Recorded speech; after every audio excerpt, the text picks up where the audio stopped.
Hi guys, my name is Cynthia Alvarez and I'm here to show you how to use the T3 AireLuxe Dryer diffuser attachment to enhance your natural curls.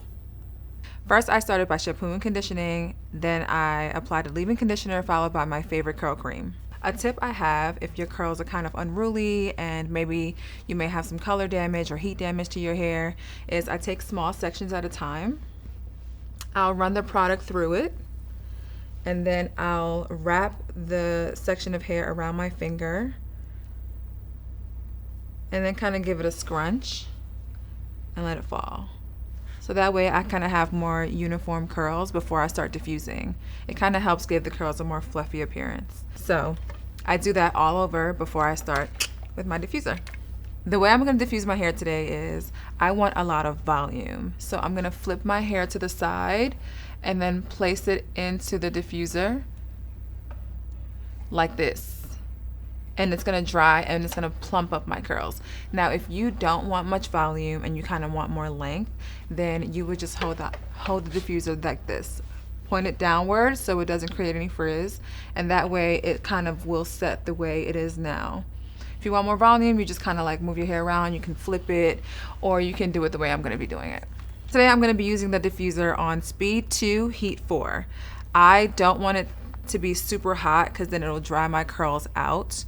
The key is you want to dry them, but then like leave it 10% wet at the end. That way it can just naturally air dry. It'll prevent your hair from drying out and also give you like a longer lasting curl. I also want to put it on speed 2 because I don't need it to dry that fast. I kind of want it to like take its time and really form the curl. Obviously, if your hair is finer, you would start out with the lower settings, and if it's coarser and thicker, you will go with the higher ones.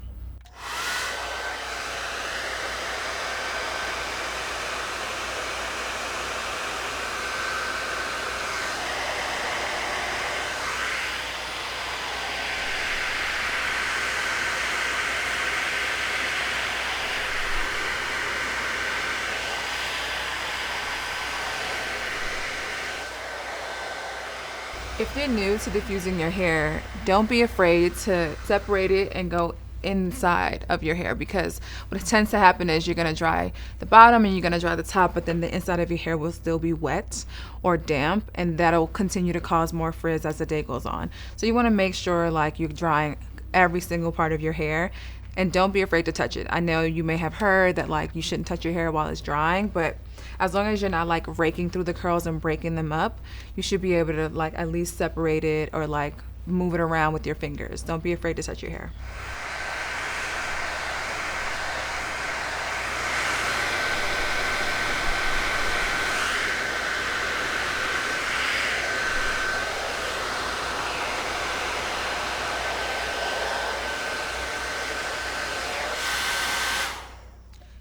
So now I'm halfway through drying the left side, and as you can see, there's already so much more volume than when it's completely wet. Or like even if I were to let this air dry, it wouldn't dry with as much volume, which is why we love the diffuser.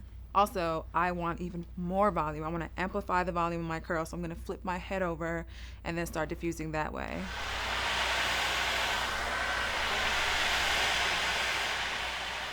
Flipping your head over also allows you to really dry the back of your head. Okay. Another tip that I like to do when I diffuse my curls is to keep my hair moving. With all the product that I applied between the leave-in conditioner and the curl cream, my hair can form a cast with all the products and it can look really stiff. So what I like to do is I like to keep my hair moving. I flip it from left to right to left, up to down. Just keep it moving, that way the curls will kind of break themselves up and they'll start fluffing up to leave a more natural finish.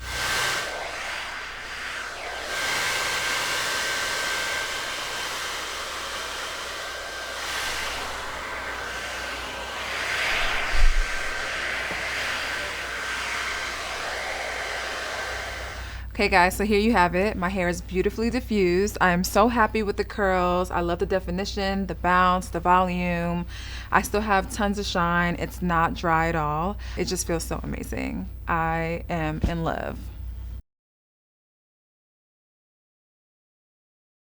That's it guys. I really hope you enjoyed this tutorial and try this at home. Thanks so much for watching.